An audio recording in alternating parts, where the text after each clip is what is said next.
ہوگا۔ Rear minerals دیکھیے پاکستان کے بارے میں بات ہو رہی ہے، بلوچستان کے بارے میں اب آ جائیے۔ ہم بڑے خوش ہو رہے ہیں کہ یہاں سے ریئر منرل ایکسٹریکٹ ہوں گے، پاکستان کی تقریب بدلنے والی ہے۔ دیکھیے کسی بھول میں نہ رہیے گا، افریقہ میں بہت سے ملکوں میں ریسورسز ہیں، تھے اور ایکسپلائٹ ہوئے۔ مجھے ایک ملک کا نام بتا دیں جو اپنی ریسورسز کی بیس پہ امیر ہوا ہو۔ یہ سارا را مٹیریل یہ باہر کی جو بڑی پاورز ہیں یہ پلنڈر کر کے لے جاتی ہیں اور آپ کے لیے پینٹ چھوڑ جاتی ہیں۔ تو مجھے ایسا ہی کوئی فیوچر انفارچونیٹلی پاکستان اور بلوچستان کے حوالے سے نظر آ رہا ہے کہ بلوچستان کے ریسورسز ہیں، اور بلوچستان کے اوپر میں آلریڈی بہت بات کر چکا ہوں، اور بلوچ لیڈرز اور بلوچ قوم کے تحفظات کی بات کر چکا ہوں۔ وہ کہتے ہیں کہ یہ ایک پروونشل سبجیکٹ ہے، یہ ایک پروونس کا رائٹ ہے اور یہ اس کے کنٹرول میں ہونے چاہیے۔ 80th امینڈمنٹ کے تحت بھی یہ صوبوں کی یہ اختیارات ہیں، اور اس کے بعد بلوچستان یہ بھی کہتے ہیں کہ جس طرح سے بلوچستان کی اسمبلی سے منرل ایکٹ پاس کروایا گیا ہے، یہ فیڈرل گورنمنٹ نے کیا ہے، آنن فانن پاس کیا گیا ہے، زبردستی پاس کیا گیا ہے، اور یہ بھی تو زیادتی ہے کہ ہمارے ریسورسز کا فیصلہ اسلام آباد سے کیوں ہوا جا رہا ہے۔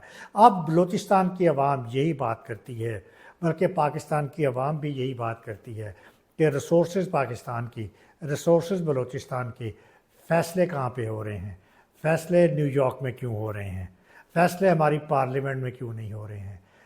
فیصلے ہماری قوم کو اعتماد میں لے کے یہاں پہ کیوں نہیں کیے جا رہے ہیں؟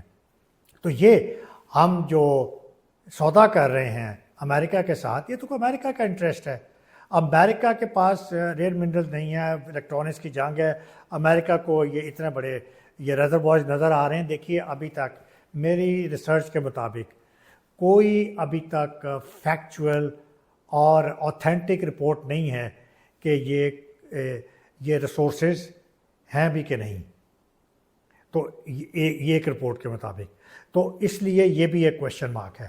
اور دوسری بات یہ کہ اب دیکھیے اس سے پہلے بھی ریسورسز بلوچستان سے ایکسپلور کیے گئے ہیں۔ آپ دیکھ لیجئے سینڈیک بلوچستان میں 90 سے چل رہا ہے، اس کے بعد جو ریکوڈک پروجیکٹ ہے 1993 میں یہ کنسیو کیا گیا تھا، اور اس کے بعد یہ مسئلہ کھٹائی میں چلا گیا۔ 2025 میں دوبارہ سے اس کو ری انویگوریٹ کیا گیا ہے، اور تو اس کے بارے میں بھی کہا جاتا ہے کہ $1 ٹریلین کی یہاں پہ گولڈ اور دوسرے ریسورسز ہیں۔ تو بات یہ ہے کہ ابھی تک ان سے پاکستانی قوم کو اور بلوچستان کی عوام کو اب تک کتنا شیئر ملا ہے۔ میں ابھی پچھلی ٹاک میں بات کر چکا ہوں، کیونکہ محمود اچکزئی کے پی کی طرف سے وہ بات کر رہے تھے کہ ان منرل پہ 35% حق ہمارا ہونا چاہیے، کیونکہ یہ منرلز کے پی میں بھی ہیں، بلوچستان میں بھی ہیں، گلگت بلتستان میں بھی ہیں۔ تو وفاق جو ہماری مرضی کے بغیر ان کو استعمال نہیں کر سکتا۔ No that is under problem.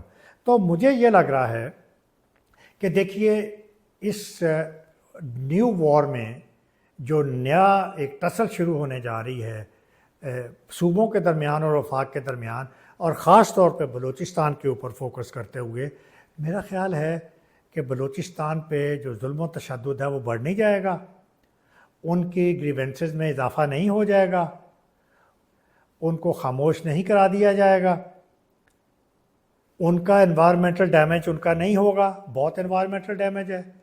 قرآن پاک میں بھی ہے کہ جب زمین اپنے سارے خزانے اگل دے گی تو قیامت برپا ہوگی۔ اس حوالے سے سائنس نے بھی پروو کیا ہے۔ 1977 میں ایک مووی آئی تھی انگلش کی، سپرمین، اور اس کی سٹوری یہ تھی کہ کرپٹون ایک سیارہ تھا جس کے ساری معدنیات جو ہیں وہ وہاں پہ کنزیوم کر لی جاتی ہیں۔ وہاں کا ایک بیلنس جو تھا ایکو سسٹم کا، انوائرمنٹ کا، وہ معدنیات کی وجہ سے تھا، اور جب معدنیات ختم ہو گئی تو وہاں پہ مووی کے مطابق وہاں پہ اس سیارے میں زلزلے آنے شروع ہو گئے، لاوا ابلنا شروع ہو گیا، قدرتی آفتیں آنا شروع ہو گئیں، اور اس کے بعد وہ سیارہ بلاسٹ ہو گیا۔ لیتھیم ایکسٹریکشن کے لیے بہت پانی ریکوائرڈ ہوتا، بلوچستان میں لیتھیم بھی موجود ہے۔ اس کے علاوہ جو انوائرمنٹل ڈیمیج اور جو ایکو سسٹم جو ہمارا آلریڈی ویک ہے، فریجائل ہے، اس کا ڈیمیج کا کون ذمہ دار ہوگا؟ اب تک کتنی جاب ملی ہیں سی پیک میں، سینڈیک میں، ریکوڈک میں بلوچیوں کو، کون سی جاب کی گارنٹی آپ دے رہے ہیں؟ تو آپ ہمیں تو کوئی سیکیورٹی نہیں دے رہے، بلوچیوں کو تو کوئی سیکیورٹی دے رہے، آپ تو امریکنز کو سیکیورٹی دے رہے ہیں، آپ امریکہ کے فیوچر کو سیکیورٹی دے رہے ہیں۔ تو ڈیئر آڈینس، یہ پاکستان نے فیصلہ کرنا ہے کہ آپ نے پاکستان کو ان ریسورسز کو ایکسپلائٹ کر کے بلڈ کرنا ہے کہ سیل آف کرنا ہے۔ اور بائی دی وے میں ایک بات اور بتا دوں، یہ ریسورسز ایکسپلائٹ کریں گے، ان سے کچھ نہیں مل رہا جب تک ان سے فنش پروڈکٹس نہیں بنائے جاتے، اور فنش پروڈکٹس کے لیے ریفائنریز کا ہونا ضروری ہے۔ اور میں آپ کو آلریڈی بتا چکا ہوں کہ دنیا میں 92% مائننگ ریفائنری جو ہے وہ چائنا میں ہو رہی ہے، اور امریکہ اس کے آس پاس بھی نہیں ہے، اور اس کے بعد شاید دوسرے نمبر پہ ویتنام کا نام ہے۔ تو جب ریفائنری آپ کے پاس نہیں ہوگی تو آپ کو فنش پروڈکٹ سے ہی آپ کو کچھ ایکسپورٹس کا فائدہ ہوتا ہے، ٹریڈ کا فائدہ ہوتا ہے، تو پاکستان کو کیا ملے گا؟ تو ان تمام سوالوں کے ساتھ اس پہ آپ سوچئے گا، لیکن تنبیہ یہ کر رہا ہوں کہ whosoever controls the rare minerals will control the machines, and whosoever control these machines will control the future of the world۔ تو پاکستان صرف سپلائر آف را مٹیریل ہی نہ رہ جائے، سوچئے گا۔ اجازت دیجیے، اللہ حافظ۔